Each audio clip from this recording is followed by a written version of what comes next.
The Princess and the Pizza by Mary Jane and Herm Auk.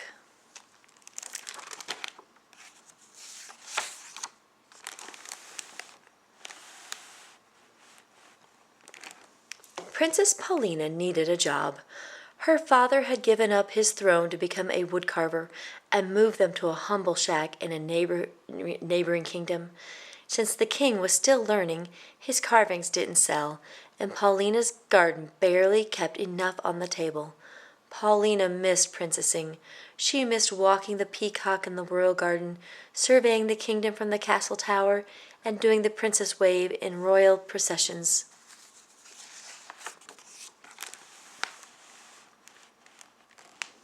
Paulina tried walking a stray chicken around her shack, but it only pecked at her bare toes. Surveying the kingdom from the shack's leaky roof made even more holes. She tried princess waving to the townspeople from her father's cart, but nobody bothered to wave back. They just thought she was swatting at flies.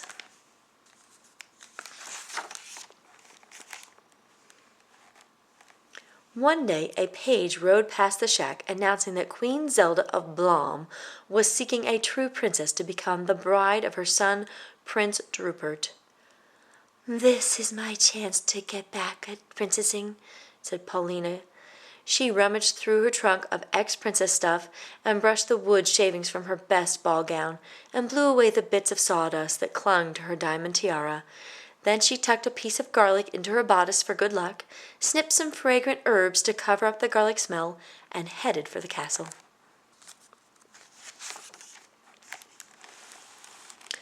Paulina didn't expect much competition. There wasn't another princess for hundreds of miles, but when she got to Blom Castle, Paulina found she was only one of 12 princesses hoping to become the royal bride. When she looked into her assigned room, Paulina saw her bed piled with 16 mattresses. "Oh, for Pete's sakes! The old mattress and the pea trick! That's so once upon a time!" And naturally, Paulina didn't sleep all night because she felt the lumpy pea through all of the mattresses. When the 12 princesses gathered in the throne room the next morning, the 7 who looked bright-eyed were sent home. Now only Paulina and 4 other sleepy princesses remained. First, they were made to write essays entitled, "Why I Want to Have the Gracious and Exquisitely Beautiful Queen Zelda for My Mother-in-Law." Prince Drupert and Queen Zelda finally appeared on the balcony. Queen Zelda did all the talking. "Congratulations, ladies! You have written some lovely essays, which I will keep in my scrapbook. And you have all passed the mattress test. But to make absolutely sure you are royal blood, there is a second test. Only a true princess can wear these glass slippers." "Oh, for Pete's sakes! You never heard of sneakers?" Paulina asked. Queen Zelda gave Paulina a sharp look.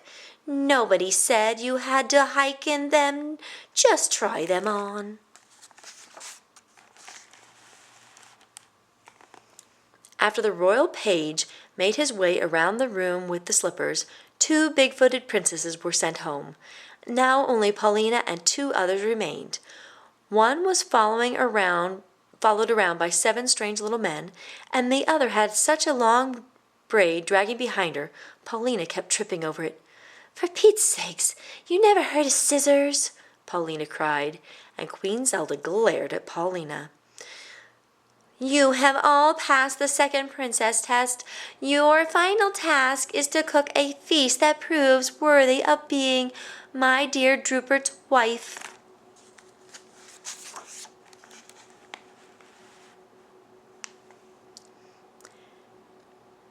This set up a wail among the princesses, especially Paulina. "For Pete's sakes, you have no royal chef?" "Silence," said the queen. "The table holds the making of 3 fine feasts. Choose well, for the winner will become my dear Drupert's bride." As Paulina started for the table, the long-haired princess tripped her, then loaded up with food.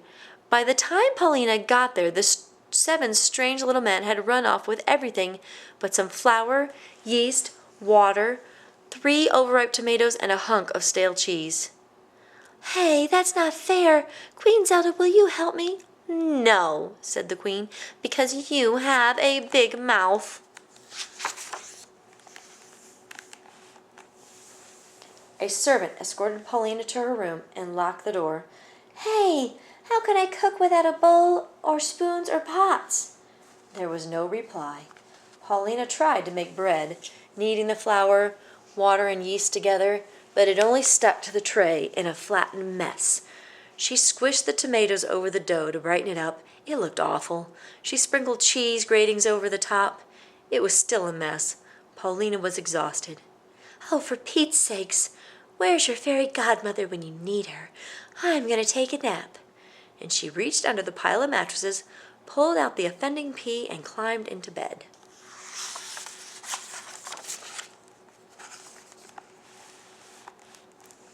She hadn't been sleeping long when there was a knock on the door. "Only 20 minutes left," called the Queen, Zelda. "I don't smell anything cooking." "I'm not cooking," said Paulina. "I'm napping. Then I'm going home." "You're not going anywhere," said the Queen. "The loser will be beheaded." Paulina sat bolt upright. "Beheaded? You didn't tell us that." "I forgot," said the Queen. "Can't I have a second chance? How about I try to spin straw into gold? Or maybe I could guess a weird little man's name?" "No second chances," declared the Queen. "But that's not fair," Paulina cried. "Who needs to be fair? I'm the Queen."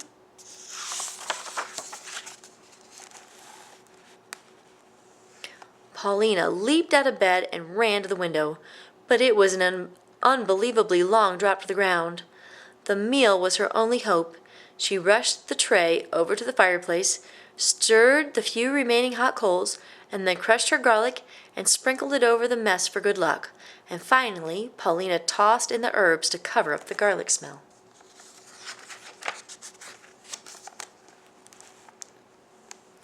Paulina paced back and forth, planning her escape. Perhaps she could make a deal with the long-haired princess to climb down her braid. She didn't notice that the goopy dough had browned into a crust, and the tomatoes were bubbling, and the hard bits of cheese had melted, and the fragrance of the garlic and herbs filled the room. The page opened the door. "Time's up." Paulina took a deep breath and carried her tray into the great dining room.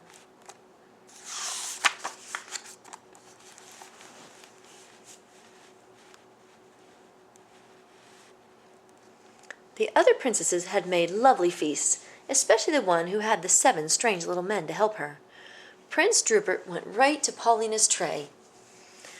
"It's not pretty, but it smells scrumptious." He helped himself to an unusually generous piece. "What do you call this dish?"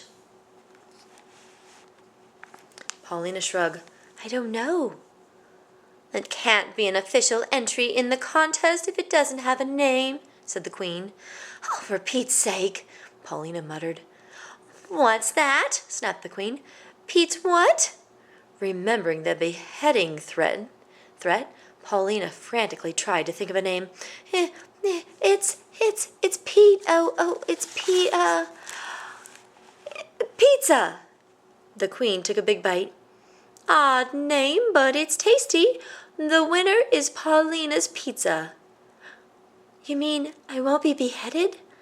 "I was only kidding about the beheading," said the Queen. "Then I was only kidding about wanting to marry Prince Drupert.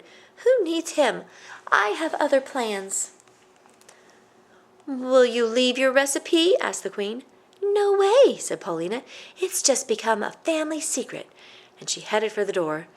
"I liked you best," whined the Queen, following close behind. "Oh, for Pete's sake," muttered Paulina as she stomped across the drawbridge. Today's special: butterscotch broccoli, pickled parsnips, chocolate chicken, rosemary rhubarb, avocado apricot. Princess Paulina's Pizza Palace opened a few weeks later. It featured unusual carved furniture and 50 kinds of pizza.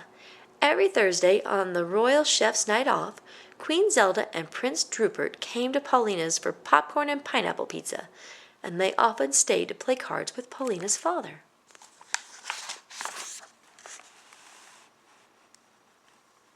From then on, whenever Paulina drove her pizza delivery cart through the town doing the princess wave, everybody waved back and ran after her, asking about the day's special. Life was good. Paulina was grateful to not have Queen Zelda for a mother-in-law, but she still worried about one thing. She worried about getting Queen Zelda as her stepmother.